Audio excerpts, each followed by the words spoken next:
ইনশাআল্লাহ। তো প্রথমে বলা হয়েছে ওই সকল মানুষদের খুশি এবং আনন্দের জন্য যারা কি করছে একটি মাস আল্লাহ পাককে রাজি খুশি করার জন্য গোলামি করেছে, তাদেরকে প্রথমে স্বাগতম জানানো হইতেছে ঈদের মাঠে যাওয়ার জন্য। আলহামদুলিল্লাহ, যারা করতে পারছেন শুকরিয়া। তো ঈদের মাঠে যাওয়ার কতগুলো নিয়ম, তার মধ্যে অন্যতম নিয়ম হলো ভালো পোশাক পরা।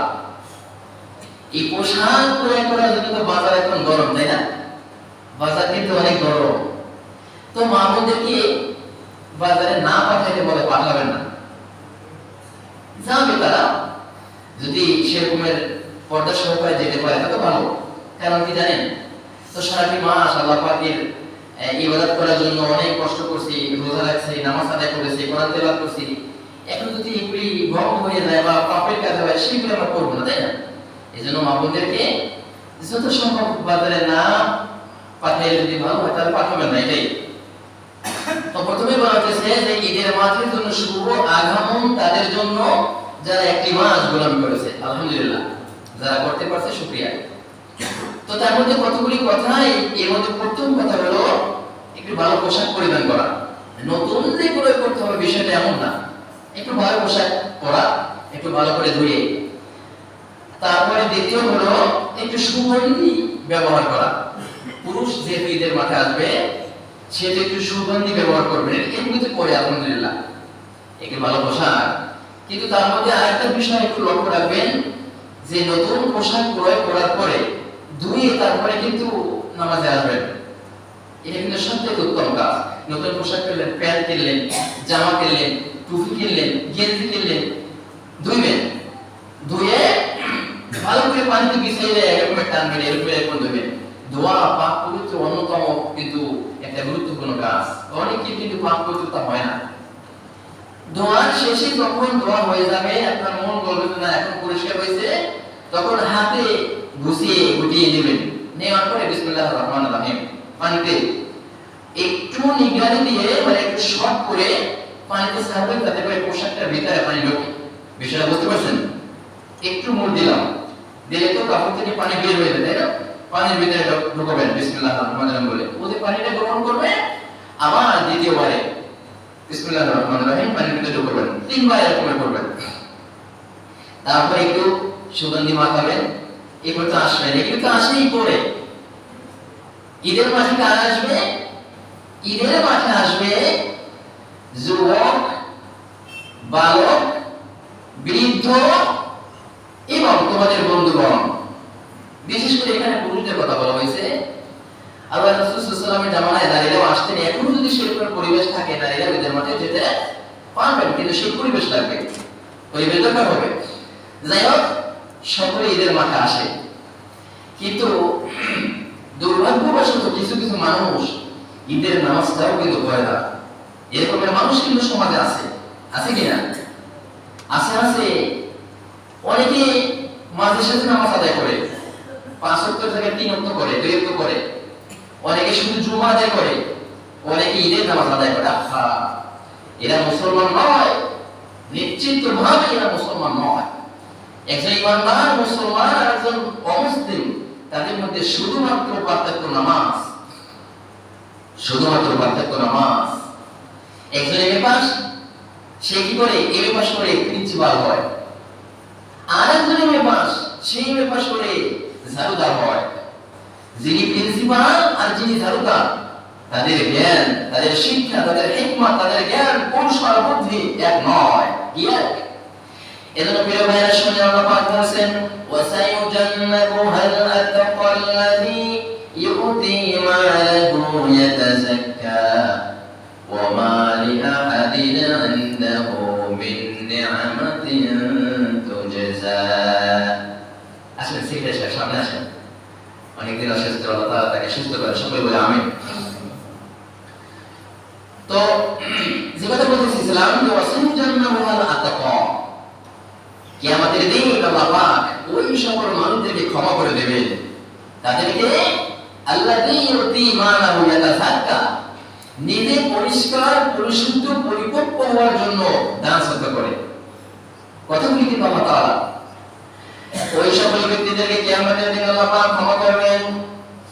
আল্লাযী ইউতি মালাহু ইয়াতাযাক্কা, যারা নিজেকে পবিত্র করার জন্য, নিজেকে পরিশুদ্ধ করার জন্য, একমাত্র আল্লাহ তাআলার জন্য, আল্লাহ তাআলাকে খুশি করার জন্য দান করে, সদকা করে, নিজের শরীর থেকে খাটাখাটি করে, যা কিছু দরকার সব কিছু নিজে উদ্দেশ্য রাখে আল্লাহ তাআলাকে রাজি খুশি করার জন্য, ওই সকল ব্যক্তিদেরকে কিয়ামতের দিন আল্লাহ পাক ক্ষমা করে দিবেন এবং তারাই যাবে জান্নাতুল ফিরদাউসের মধ্যে। সুবহানাল্লাহ।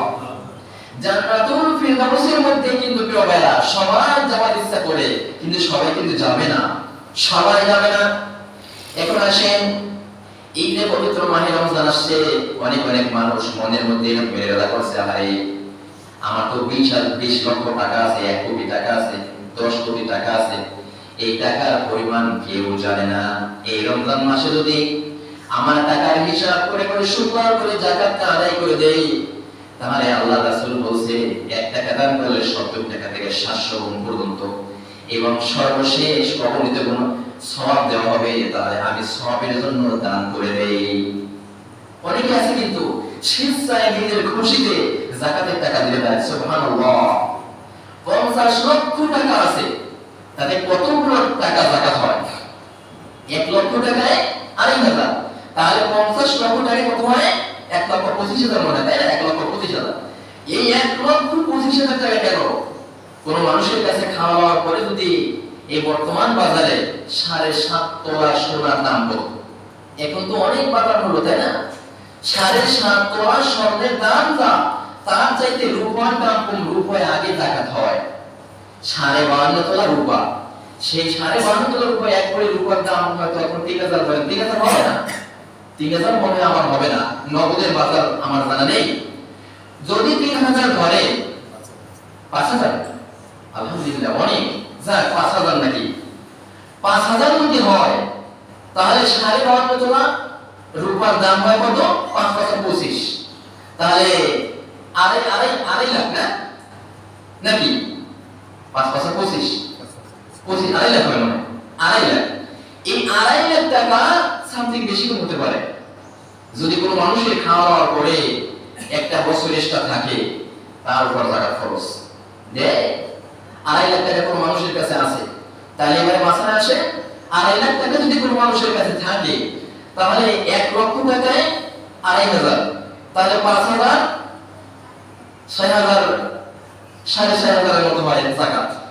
তাহলে সে মনে করে আমার কষ্ট করা টাকা আমি যাকাত দেব কেন? প্রিয় ভাই, আপনার যদি মেধা থাকে, আপনার যদি বুদ্ধি থাকে, আপনার যদি জ্ঞান থাকে, আপনি যদি জ্ঞানবান হয়ে থাকেন, তাহলে আপনি মনে করবেন আমার ঘরের পাশে যেই ভাই, আমার একই মায়ের পেটের ভাই, তিনি খাইতেও পারেন না, তিনি ঠিক মতো বাজার করতে পারেন না, ভালো একটা পোশাক করতে পারেন না, ছেলে মেয়ে আত্মীয় স্বজন জামাই মেহমান যখন আসে একটা ভালো কিছু ক্রয় করে তাদের সামনেও দিতে পারে না। কিন্তু আমি আমার পাকের কাছে শুকরিয়া করি, সেই মালিক যিনি আমাকে সব কিছু স্বয়ং পরিপূর্ণ রাখার পরে আমাকে এই 2.5 লক্ষ টাকার মালিক বানিয়েছেন। আমি স্বেচ্ছায় খুশিতে স্বাচ্ছন্দ্যে আনন্দে আমি এই টাকার হিসাব করে যাকাত আমি দিয়ে দেব খুশিতে। সুবহানাল্লাহ বলেন না? সেই সকল লোকের কথা আল্লাহ পাক বলেছেন, ওয়াসায় জান্নাতুল আতকা আল্লাযী ইউতি মালাহু ইয়াতাযাক্কা, যে মানুষগুলা একমাত্র পরিশুদ্ধ হওয়ার জন্য, নিজেকে পরিপক্ক করার জন্য আল্লাহ তাআলাকে ভয় করে করে পাই টু পাই হিসাব করে তাকে খুশি করে, সেই সকল মানুষদেরকে আল্লাহ পাক পরিশুদ্ধ করে তারপরে জান্নাতুল ফিরদাউসের ভিতরে স্থান দিয়ে দিবেন। সুবহানাল্লাহ। স্থান পেতে চান?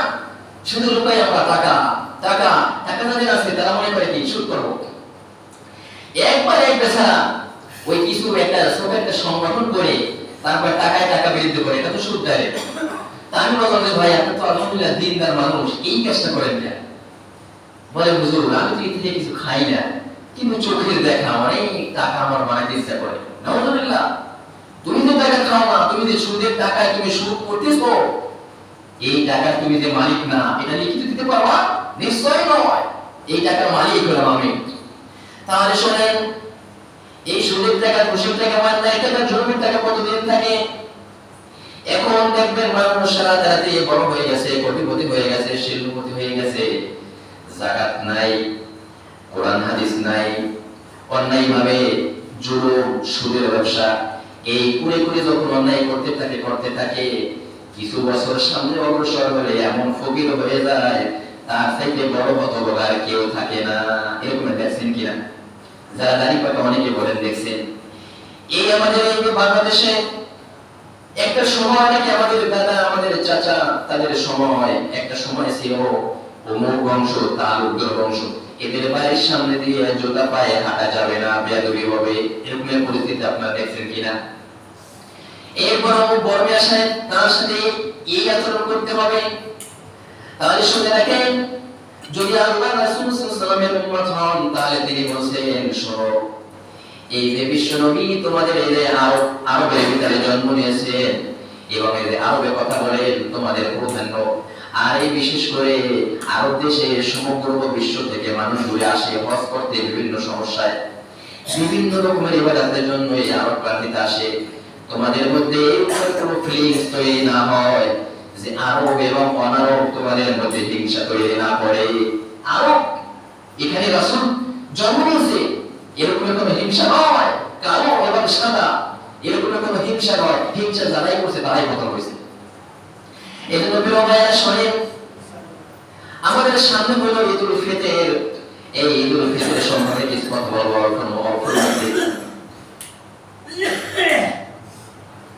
ওখানে প্রত্যেকটা ফ্যানের উপরে ইফ দেওয়া আছে। প্রিয় ভাই, এতটুকু খেয়াল না করলে হয়? ইফ দেওয়া আছে ফ্যানগুলোতে।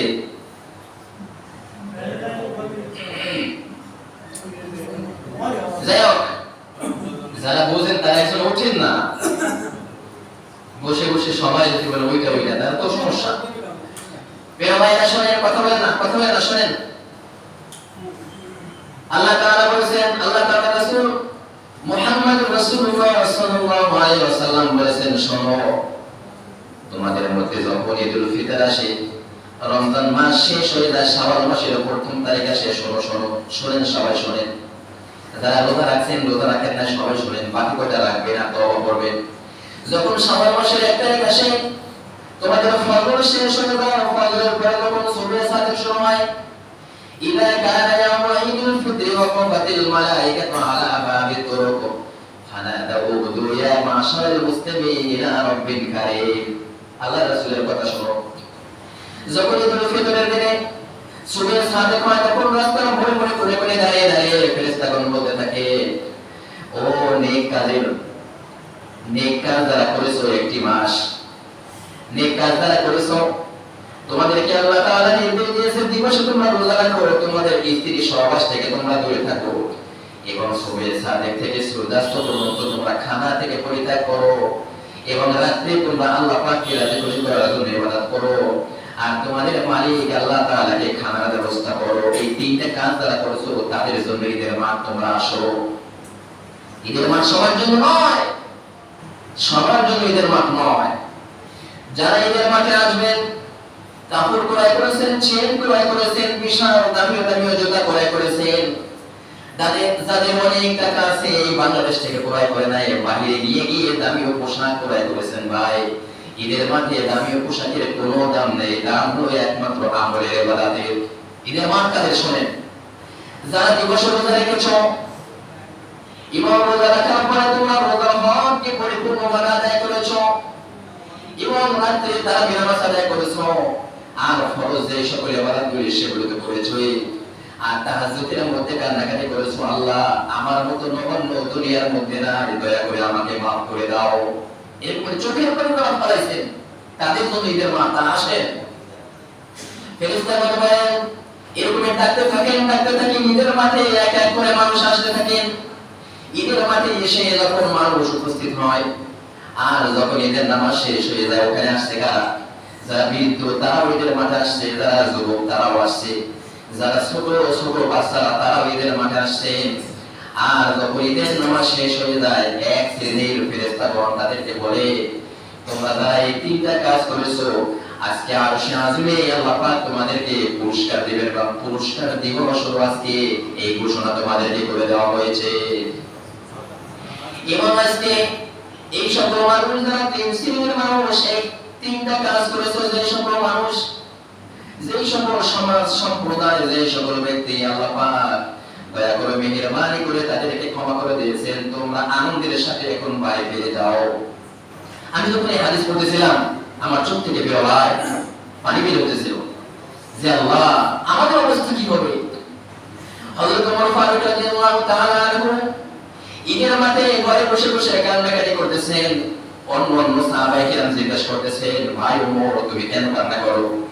ঈদের মাঠে মানুষ কত আনন্দ করে, কত উল্লাস করে, কত খুশি হয়, কত শান্তি তৃপ্তি পায়, তুমি ঘরে বসে কাঁদছো কেন? বলতে শোনো, আল্লাহ পাক যাদেরকে ক্ষমা করেছেন আর যারা ক্ষমার সুসংবাদ পেয়েছেন তারাই কেবল আনন্দ করবে। আমি তো আল্লাহ পাকের কাছে গ্রহণ করতে পেরেছি কিনা, আমি ওমরকে আল্লাহ পাক ক্ষমা করেছে কিনা, রোজা হক আমি আদায় করতে পারছি কিনা আমি জানি না। এই জন্য বেশি বেশি করে আমি কাঁদি, কান্নাকাটি করে আমার চোখ থেকে পানি ঝরে।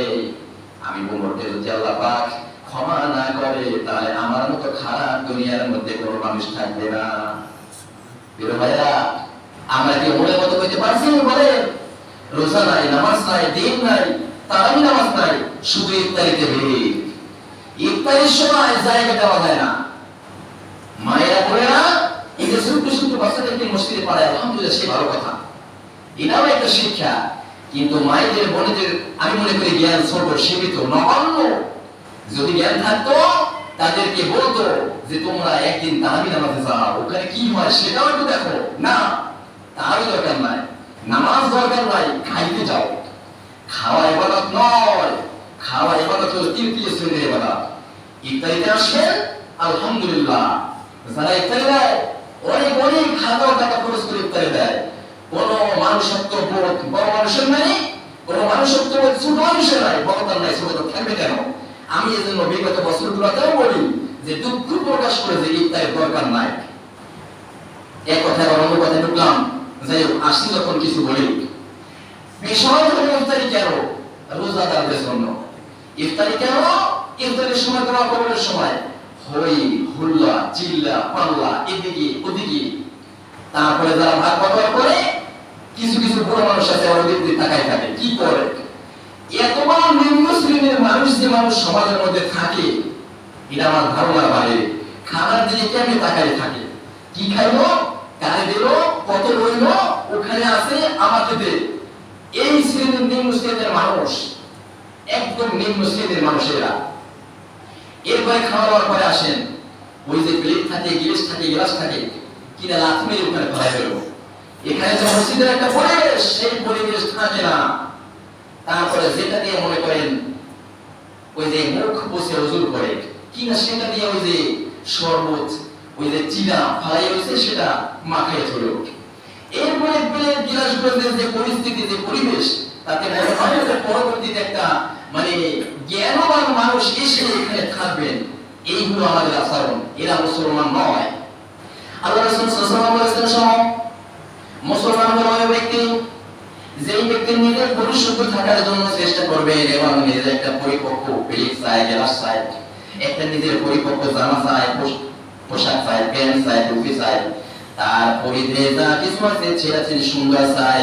এই সুন্দর যতক্ষণ পর্যন্ত অন্য মানুষের জন্য না চায় ততক্ষণ পর্যন্ত মুমিন হইতে পারবে না। নিজে ভালো গেলে পানি খেবে, যেই গ্লাসটাকে পানি খেবে, যেই মগটা দিয়ে শরবত গোলাবে, ওই মগটা বিশাল বেরামের মধ্যে দিয়া ওইখানে আবার নোংরা করবে। এই হলো মানুষ, এটা মুসলমান। যাই হোক পরিষ্কার বলবো না, আশা করি সকলেই আমরা আল্লাহ পাকের ইবাদতের ঘরে আসি, এখানে সাধ্য অনুযায়ী আমরা মর্যাদা রক্ষা করবো। তাহলে সামনে ঈদের মাঠের কথা আল্লাহ রাসূল সাল্লাল্লাহু আলাইহি ওয়াসাল্লাম বলেছেন, ইমাম সাহেব যখন ঈদের মাঠের খুতবা দেয়, ইমাম সাহেব যখন ঈদের মাঠের কথাগুলি বলে, আর যখন দোয়া শেষ হয়ে যায়, দোয়ার পরে এই যারা রোজার মাসের হক আদায় করেছে তাদের জন্য ঘোষণা করা হয়, তোমাদেরকে আল্লাহ তাআলা ক্ষমা করেছে, তোমরা এখন ক্ষমা প্রাপ্ত অবস্থায় ফল নিয়ে তোমরা বাড়িতে যাও। বেরো ভাই না, এই ফল নিয়ে আমরা বাড়িতে যাই, এটা চাই না? যারা চান সামনের যে কয়টি রমজান আছে সেই রমজানগুলোতে সেই কাজগুলি করবেন আশা করি। এবার আসেন সাদকাতুল ফিতর, ঈদুল ফিতর যেটাকে বলে, এই ফিতরা তো আমরা সবাই দেই, তাই না? শুনেন, ফিতরার মাসালা হলো অসহায় মানুষদেরকে সহায়তা দান করার জন্য আল্লাহ রাসূল সাল্লাল্লাহু আলাইহি ওয়াসাল্লাম ফিতরা দানের এই যে সিস্টেম চালু করেছেন, ফিতরা এবং যাকাত। এই ফিতরা এবং যাকাত মসজিদে দিবেন না, মাদ্রাসায় দিবেন না, রাস্তাঘাটে দিবেন না, এটা শুধু মানুষকে দিবেন, শুধু মানুষকে দিবেন। এই যাকাতের টাকা আর ফিতরার টাকা কিন্তু মসজিদে দেওয়া যাবে না, আপনারা তো অবশ্যই জানেন।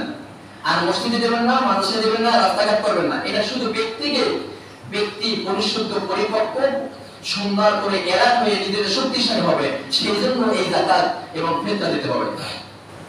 ফিতরা আমাদের বাংলাদেশে ইসলামিক ফাউন্ডেশনের তরফ থেকে সর্বনিম্ন 110 টাকা ধার্য করছে, কিন্তু 110 টাকা ধার্য করছে আর সর্বোচ্চ 2800 টাকা দাম, 2800। সর্বনিম্ন 110 টাকা, তারা কম দিতে পারবেন। মাসালা হলো এক ছায় আপনার 3 কেজি 190 গ্রাম এক ছা, সেটা কিসের? খেজুর এবং জবের। আর ওই যে গম, আটা এবং ময়দা, এইগুলোর অর্ধ ছা, অর্থাৎ 1 কেজি 590 গ্রাম, 1 কেজি 590 গ্রাম। এইটা হলো গম, আটা এবং ময়দা। তো আসেন, আমাদের প্রধান খাদ্য কি? চাল, তাই না? যারা যে চাউল খান, ভালো দাম, ভালো যে নরমাল চাউল খান, নরমাল, সেই চাউলের 1 কেজি 590 গ্রাম চাউল যদি প্রত্যেক ব্যক্তির মাথা পিছু দেন, তাহলে আদায় হয়ে যাবে সদকা, তাতে 110 টাকা হয় না। আর যদি সেই চাউলের মূল্য দিতে চান, তাও দিতে পারেন, কিন্তু এটা দিতে হবে কার? ঈদের দিন সুবহে সাদেকের আগে যদি কোনো বাচ্চা ভূমিষ্ঠ হয়, তার পক্ষ থেকেও দিতে হবে। ঘরের মধ্যে যখন মনে করেন 5 জন আছে, ঈদের দিন সুবহে সাদেক, সূর্য ওঠার আগে একটা বাচ্চা, মেয়ে হোক ছেলে হোক, ভূমিষ্ঠ হয়েছে, তার পক্ষ থেকেও দিতে হবে। পরিবারে যে কজন আছেন, এটা সবাই দিবেন, সবাই দিবেন। এটা দিয়ে কি না? এটা দিলে প্রথম লাভ হলো, আমি যে রোজা আদায় করছি, আপনি যে রোজা আদায় করছেন, ত্রুটি হয়েছে, রক্ত বের হয়েছে, আরেকদিকে তাওয়া নিষেধ, সেদিকে চাইছেন, অন্যায় হয়েছে, এই ত্রুটি মুক্ত হয়ে পরিপূর্ণ রোজা আদায় হয়ে যাবে, সেই প্রথম। আর দ্বিতীয়ত, আপনার আশেপাশে যারা অসহায়, যারা মিষ্টি কিনতে পারেন না, যারা দেখা যায় ভালো পোশাক কিনতে পারেন না, তাদেরকে পোশাকের ব্যবস্থা করবেন। এই সকল বিষয়গুলো করবেন ভাইরা, এগুলো করবেন। আর ঈদের মাঠে যাওয়ার আগে আল্লাহ রাসূল সাল্লাল্লাহু আলাইহি ওয়াসাল্লাম নাস্তা পানি খাইছেন, আপনারাও নাস্তা খাইবেন। যেহেতু আল্লাহ পুরো একটা মাস বলছেন যে সকালে খাইবেন না, আমরা খাই না, খাইছেন? সকালে খান নাই। এখন ঈদের দিন সকালে সবাই খেয়ে তারপরে ঈদের মাঠে যাবেন। আর ঈদের মাঠে আসার পরে তো আলহামদুলিল্লাহ এই সুন্নাতটা আমরা সবাই পালন করি, প্রত্যেকে বাড়িতে যাই, গেলেই নাস্তা, মিষ্টি, আলহামদুলিল্লাহ একটা মিষ্টির মুখে প্রচলন আছে, এটা তো করবেন। আল্লাহ পাক আমাদের সকলকে ঈদের মাঠে যে সকল মাফ করি, এবং ঈদের মাঠে যারা মুক্তি পাবেন, মাফ পাবেন, তাদের যে সকল কাজ আছে, সেই কাজগুলি আল্লাহ তাআলা আমাদেরকে করার তৌফিক দান করেন, এবং সকলকে বাকি রোজা, বাকি তারাবি, বাকি লাইলাতুল কদরগুলি সুন্দরভাবে আদায় করার তৌফিক দান করেন। আমিন।